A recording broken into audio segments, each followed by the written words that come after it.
Think about it. Organizations everywhere sink serious money and effort into safety programs. We're talking training, new gear, detailed procedures. Yeah, a huge investment. But the million-dollar question is, how do we actually know if it's making a difference? Yeah. Are we truly becoming safer? That's what we're diving deep into today. It's the fundamental question, isn't it? Investing blindly in safety without measuring the impact is, well, it's a risky approach. Definitely. That's where safety performance metrics come into play. These are the vital data points that allow everyone, from the executive team right down to the frontline worker, to understand if safety goals are being achieved and if progress is being made. So it's info everyone needs. Directors for the big picture. Right, strategic oversight.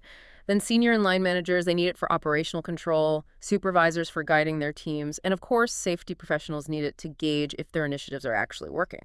Exactly. You need to see if your efforts are actually moving the needle. But here's something that really caught my attention. Just having these safety indicators doesn't automatically prevent accidents. Yeah. Take the 2005 BP Texas refinery explosion. They had a stack of safety indicators, apparently, but what they were critically missing were the leading indicators, the ones that could have given them an early warning. The ones that signal trouble before it happens. Precisely. Prompted action before the unthinkable.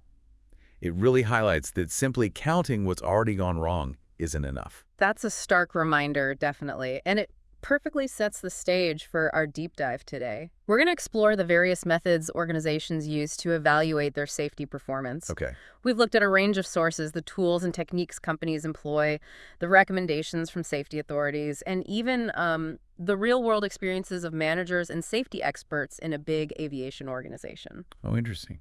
One that's actually going through the shift to an SMS. Exactly, a safety management system. So getting perspectives from people on the ground dealing with this transition. Great. So this isn't just about tallying up accident statistics, although I guess that's part of the picture. It is, but there's much more. We'll be digging into things like benchmarking, seeing how you stack up against others. Okay. Safety culture assessments, which try to get a handle on the underlying attitudes and beliefs about safety. Softer stuff. Yeah, the often harder to measure stuff. And even the often tricky area of figuring out if safety investments are actually, well, cost effective. Right, that sounds complicated. Okay, let's get into it. To really understand how we measure safety performance, maybe we should first look at the bigger picture. Performance measurement in general. Yeah, that's a good place to start. To get a good grip on safety performance measurement, it's helpful to first consider broader models for how organizations improve. Makes sense. You've got the reactive approach, which is pretty straightforward. You deal with problems after they happen, fixing things that have gone wrong. The firefighting mode. Kind of, yeah. Then there's the proactive model, which is much more forward-thinking. It's about planning and putting things in place to prevent problems before they even occur. Right. And our sources definitely lean towards the proactive approach as, the more effective and desirable way to go. That makes total sense. An ounce of prevention. Yeah. Right. So, stepping back a bit, why do organizations even bother to measure performance in the first place, beyond just safety? Well, our sources point to several key reasons. Measurement helps you pinpoint what you're doing well, your successes. Okay. It's crucial for understanding if you're meeting customer needs or stakeholder expectations. It can act like a spotlight, highlighting weak areas or maybe inefficient internal processes that need fixing. Finding the bottlenecks. Exactly. Data-driven decisions are generally more sound, so measurement provides the evidence to back up those choices. And fundamentally, it allows you to track whether your improvement efforts are actually having the intended impact. Are things getting better? So it's about getting a well-rounded view, knowing where you stand, and guiding decisions. What kind of measurement tools do we see out there in the wider business world? Anything we can learn for safety? Oh, there's a whole toolkit. Financial measurements, obviously profits, ROI, that tells you about financial health. Standard stuff. Yep. Benchmarking, which we mentioned, comparing against others or internally.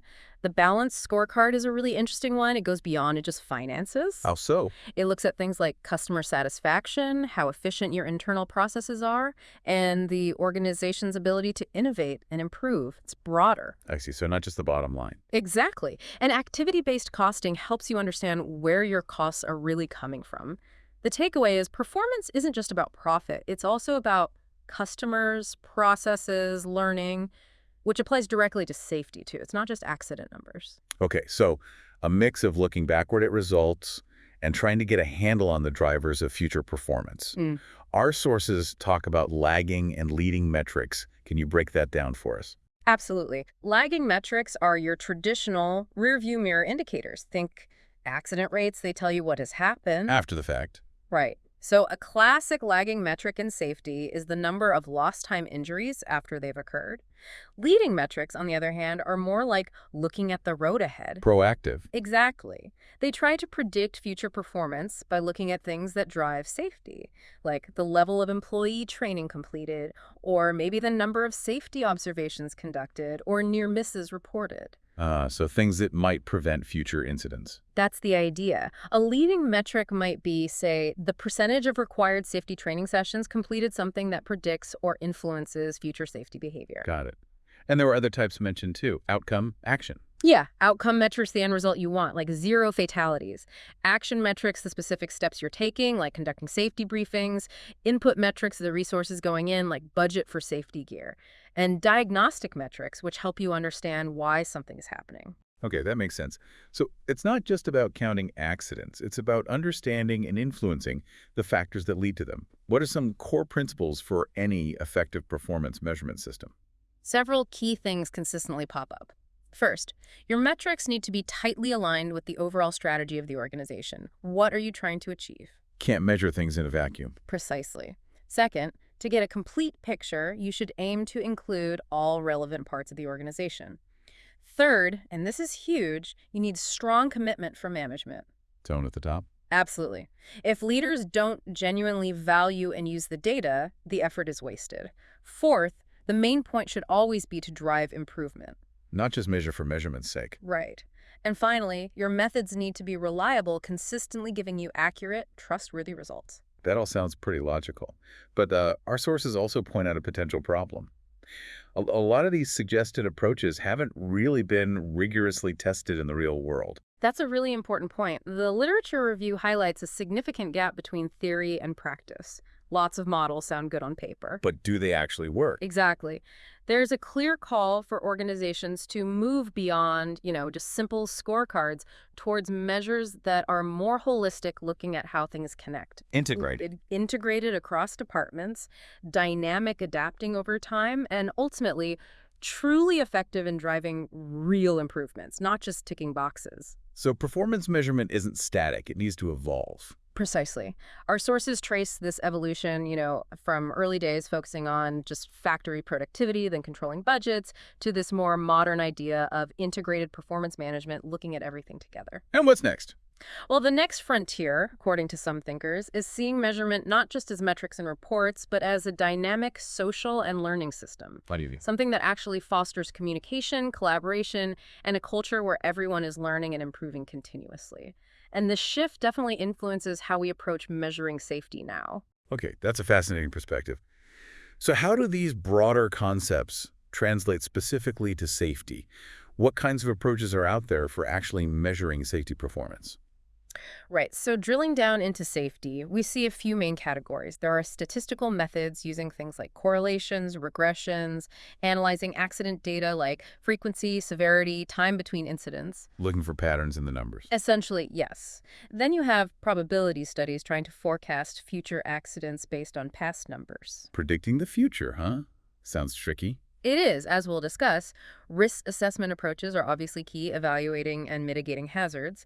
Another technique is using control charts. Like in quality control. Similar idea. You monitor safety activities against certain standards or benchmarks, and if performance dips below a threshold, it triggers action. Okay, so quite a few quantitative methods. What about the money side? Measuring the financial aspects. Yes, there are approaches that directly compare accident costs in a period with the money invested in prevention during that same time. Trying to see if the spending pays off. That's the underlying idea, assessing if safety initiatives yield a return by reducing losses. Some also use questionnaire surveys to gauge, employee perceptions. Do they think a specific initiative made a difference? Capturing the subjective view, too. Yeah. So how do you actually quantify safety performance using these different methods? What are the common metrics? Well, accident rates are probably the most common, especially injury frequency per, say, million hours worked. The classic lagging indicator. Exactly. Another is safety program efficiency, basically, accident costs versus safety investment, like we just mentioned. Some try to estimate the expected number of safe work activities completed based on past data.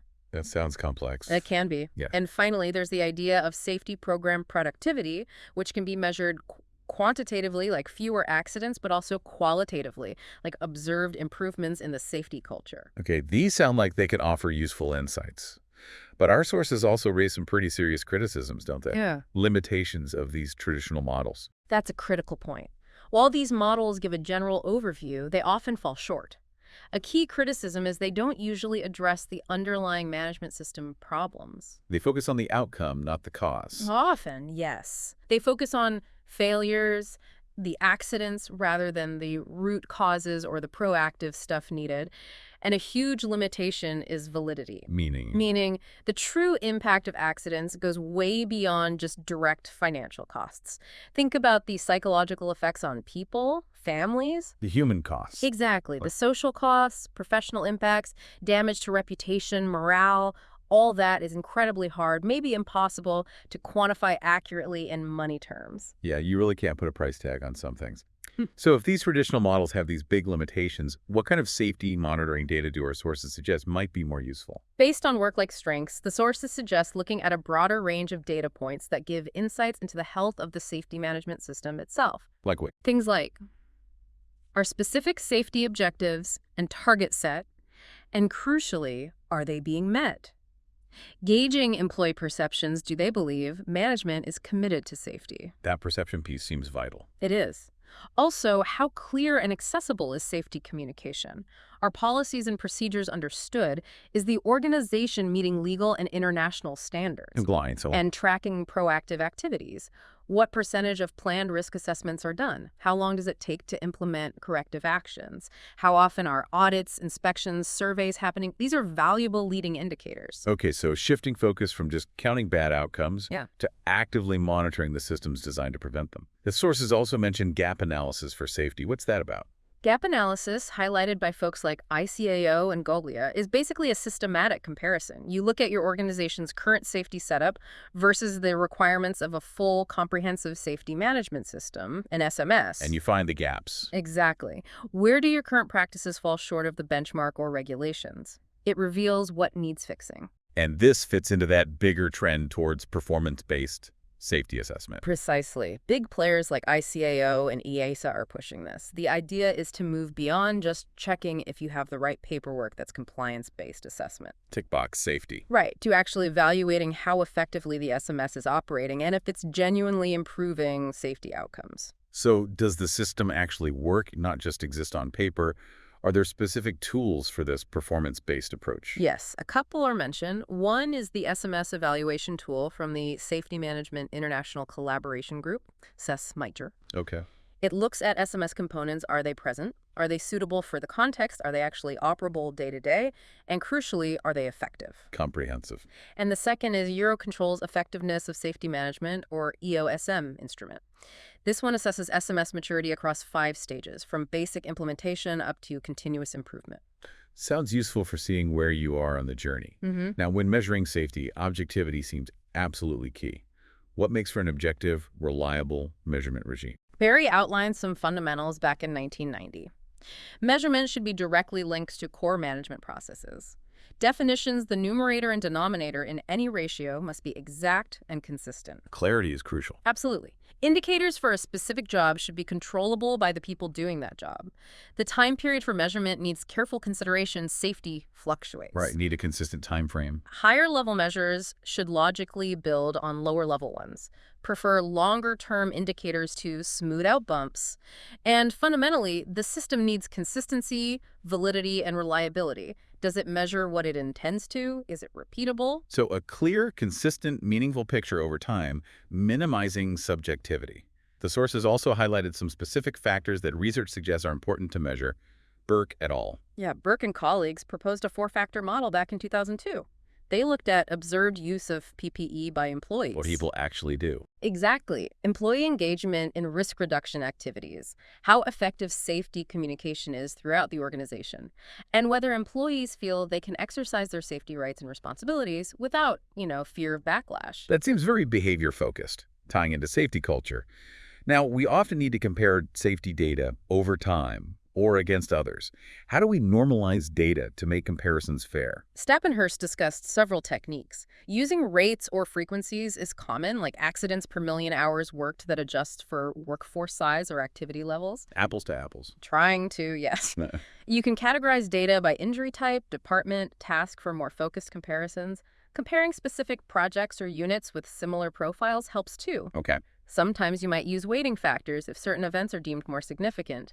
And you can compare your data against statistical models from wider industry data to see how you stack up. Lots of ways to slice the data. It really shows how complex truly understanding safety performance is. Let's focus now specifically on safety performance indicators. What's ICAO's take on selecting and using these? ICAO emphasizes that indicator selection should link directly to the level you're looking at overall safety or a specific operation. Context matters. Definitely. And the indicator should reflect desired outcomes, process effectiveness, and the functions of that level. They also make an important distinction Between what? between safety measurement, which they see as focusing on high-level, high-consequence events like major accidents, The big stuff. and safety performance, which relates more to the lower-level day-to-day operational processes and activities that contribute to safety overall. Ah, interesting. So different indicators for preventing catastrophes versus improving routine safety. What about just using accident rates? That seems like the default metric. Transport Canada offers a caution there. They say, while accident rates can be a reactive flag if they're consistently high. A clear signal something's wrong. Right. But very low or zero rates don't automatically mean you're super safe. It can actually create a false sense of security. Complacency. Exactly. Potentially leading people to ignore underlying latent issues that could bite you later. So just looking at accident rates gives you that backward view and might hide future problems. Strengths was quite critical of over-relying on accident data, too, wasn't he? Very much so. Strengths argued that just doing safety audits for compliance and tracking accident rates doesn't equate to proactive safety excellence. What were his main criticisms? Several key things. First, rates measure failure, not success in prevention. Second, they can fluctuate randomly. Third, there's often a time lag between safety measures and seeing an impact on rates. Delayed feedback. Right. Fourth, they often poorly capture occupational diseases. Fifth, they focus on severity of past events, not recurrence potential. Sixth, they're prone to underreporting. People might hide minor incidents. It happens, and perhaps most importantly, a low past rate doesn't guarantee a low future rate. Wow, those are strong points against relying solely on accident rates. So, if not just rates, what kind of key performance indicators, KPIs, are more valuable? Amy Vectra had a set. Yes, Amy Vectra developed a comprehensive set back in 2000. It covered things like understanding regulatory responsibilities, how effective risk controls are, hazard ID, safeguards, procedures, assessing training needs. More process-oriented. Yes, and health control, willingness to use external H&S info, workforce involvement, communication effectiveness, and how well accidents are investigated. They even had a scoring system from poor system to good system consistently used. That sounds much more holistic, looking at the whole safety system. What about safety pros using SMS software? What do they tend to track? According to the ASMSG group in 2012, common indicators tracked in software include average time to close out safety issues. System responsiveness. Right. Number of safety reports submitted, number of safety meetings and attendance, costs of safety events, accidents, incidents, and sometimes weighting different indicators to get an overall score. Okay, a mix of process metrics and outcome metrics again. Let's move to safety audits and benchmarking. TC suggested site visits and observations as basic audit tools. How do they work? TC proposed a scoring system for those visits based mainly on how well an organization's SMS conforms to their regulatory framework. Checking against the rules. Pretty much. This conformity-based approach is common in other models too, like the International Safety Rating System. They give a snapshot of how well the system is designed and implemented according to set criteria. But is it just about the paperwork, or do they look at practice too? Increasingly, the focus is shifting. Cameron and Duff found audits measuring safety management behaviors through employee interviews were really valuable. What kind of behaviors? Things like quality of induction training, effectiveness of toolbox talks, how safety committees function, managing subcontractor safety, record keeping, what safety managers actually do, and how safety is considered in decisions. Getting closer to reality. Exactly. Downs proposed an alternative called SEMSA, emphasizing management communication, risk assessment effectiveness, process implementation on the ground, checking performance and corrective actions, and regular review. So not just if you have programs, but how well they're working and influencing behavior. How does benchmarking fit in? Fuller suggested benchmarking can be done via audits, assessing basic H&S elements, policy, organization, planning, measurement, audit, review. The results, often using rates and scales, let you compare against peers or best practices. Learning from others. Right. Others like Strang's, Ferret, and Hughes Boyle see benchmarking as a quality tool driving improvement, especially using smart action plans based on the findings. So it's not just comparing numbers, but comparing the underlying management practices. What makes any safety measurement method good? What criteria should it meet? Several criteria pop up repeatedly. Practicality, can you actually do it? Sensitivity, can it detect real changes? Reliability, consistent results. Stability, not wildly fluctuating. Makes sense. Validity, does it measure what it claims to? Objectivity, minimizing bias. Accuracy, is the data correct? Efficiency, reasonable resources needed. And understandability, can people actually use the results? Common sense for any good measurement. Fuller did research comparing internal and external audits, too. Yes, in '97, he assessed policy, organization, planning, risk management, performance, auditing. He found positive correlations between scores in these areas and overall safety performance. Suggesting a comprehensive audit can reflect overall performance. It seems so, at least for those management aspects. Okay, let's shift gears again to cost effectiveness. Marlowe et al. Talked about economic analysis for safety. What were the main approaches? They outlined 3: ROI analysis, return on investment from safety initiatives; cost effectiveness analysis, cost per saved unit, like cost per injury prevented, even without putting a dollar value on the injury itself. Focusing on the outcome achieved for the cost. Right. And third, cost-benefit analysis, which tries to quantify everything, direct financial costs and benefits, plus broader social, cultural aspects. That sounds incredibly difficult, putting dollar values on social aspects. Yeah. Are there examples of cost effectiveness being used? Gittelman et al. Assessed road safety measures looking at accidents prevented versus investment cost, focusing mainly on hard costs like medical bills, lost productivity. Okay. Moses and Savage did a cost-benefit analysis of U.S. motor carrier safety programs. They found audits and inspections reduced accident rates, with audits showing a better cost-benefit ratio in their study. So attempts are made, but it still feels complex, especially leaving out the intangible human costs. Finally, let's talk safety culture and climate assessment.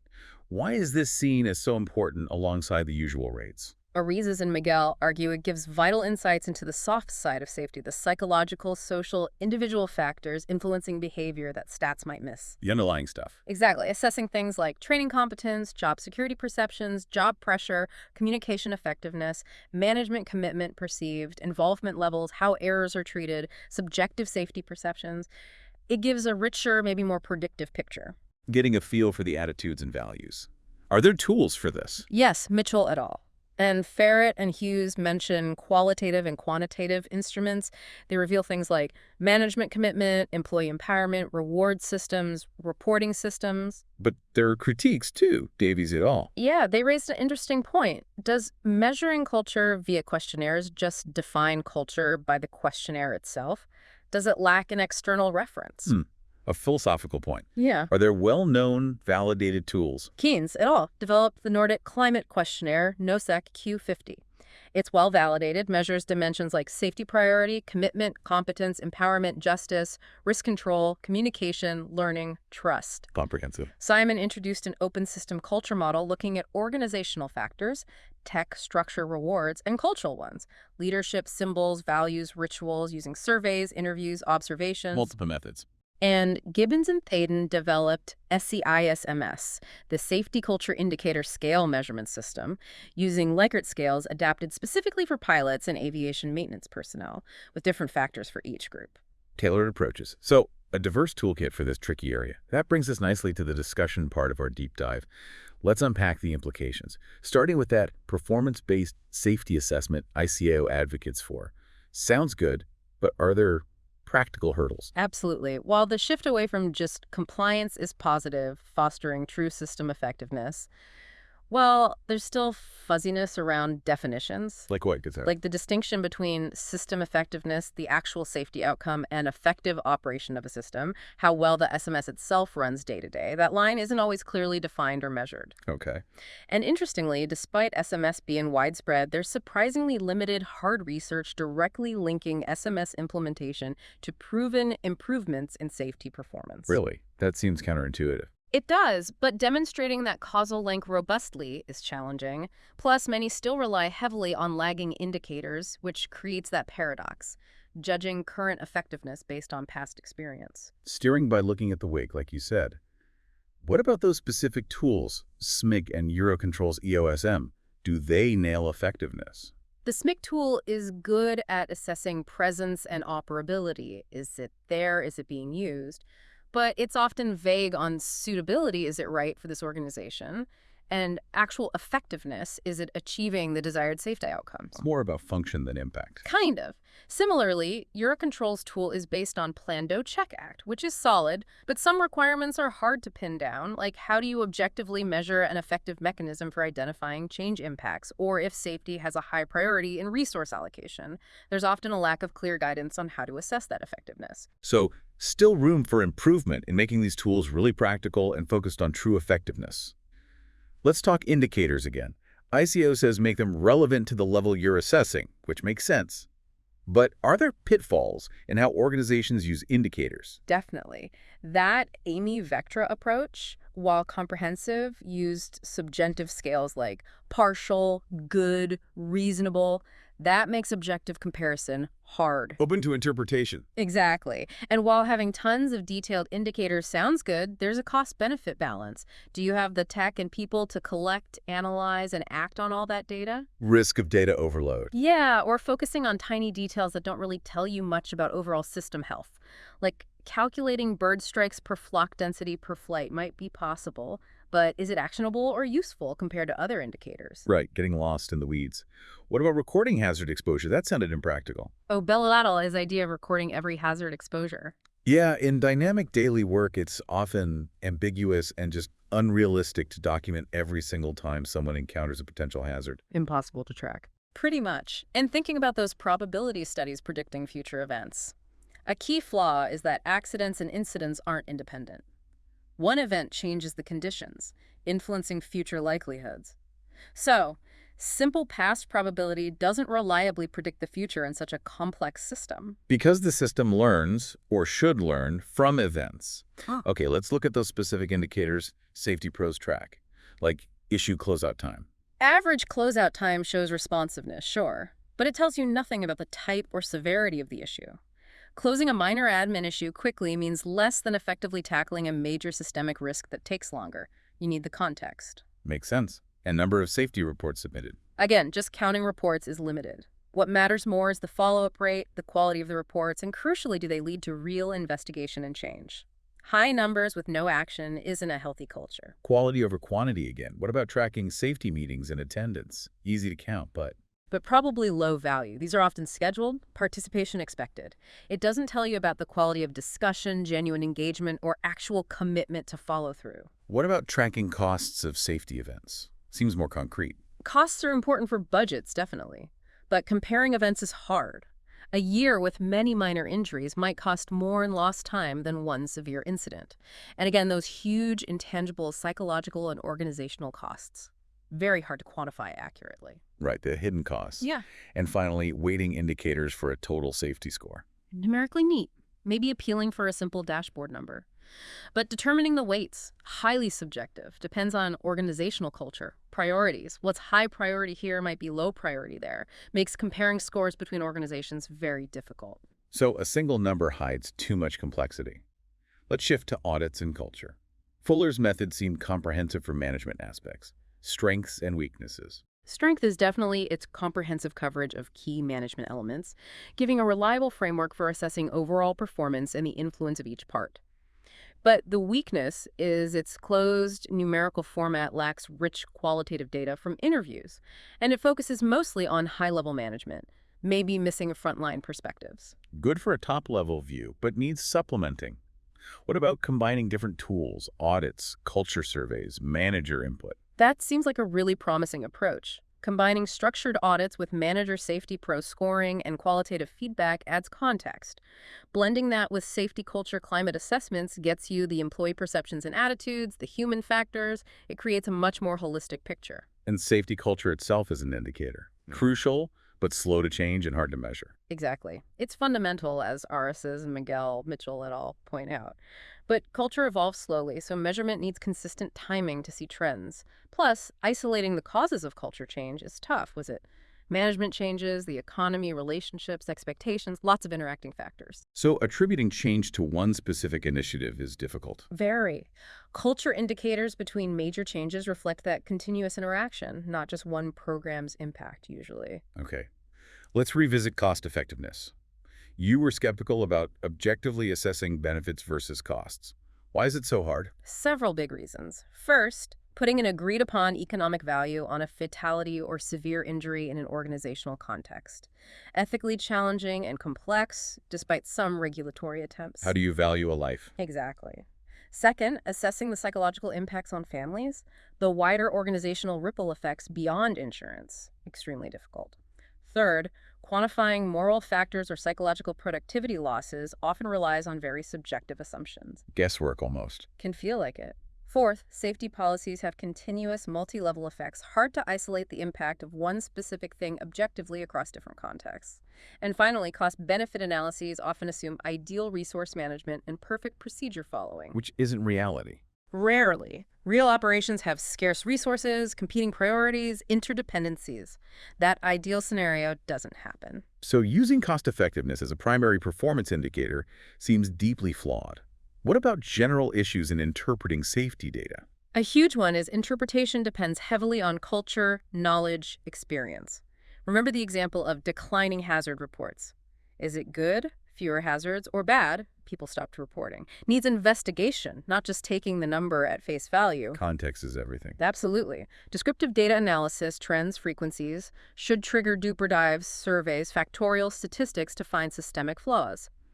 Also, consider including cause and factor rates adjusted for exposure, like FOD per flight, not just severity rates. More specific data. And for occupational accidents, rates per person and actual working hours are often better than per 1,000 employees, especially with fluctuating staff or different absence levels. Avoids misleading comparisons between different units. More nuanced metrics. This really highlights the complexity. Okay, drawing this all together, what are the main conclusions from this deep dive? The big takeaway is most current methods focus on what the problem is and where to intervene, but often lack depth on the why and the how. They don't always get to the root causes or the most effective strategies for targeted decisions. Yeah. Existing performance-based tools like SMIC or Eurocontrols still have vague scales and don't fully assess SMS effectiveness beyond just compliance. Reactive measures, indicators, correlations, benchmarking from past data need to be really smart, specific, measurable, achievable, relevant, time-bound to be useful. Needs careful design. And as Fung and Tam said, the best KPIs monitor critical success factors identified from a gap analysis comparing your SMS to an ideal one. So, focus on bridging the gap between current practice and best practice. Based on all this, what are your key recommendations for authorities and organizations? First, critically important, authorities and organizations must clearly define the difference between system effectiveness, safety outcomes, and effective operation of a system, how well the SMS runs.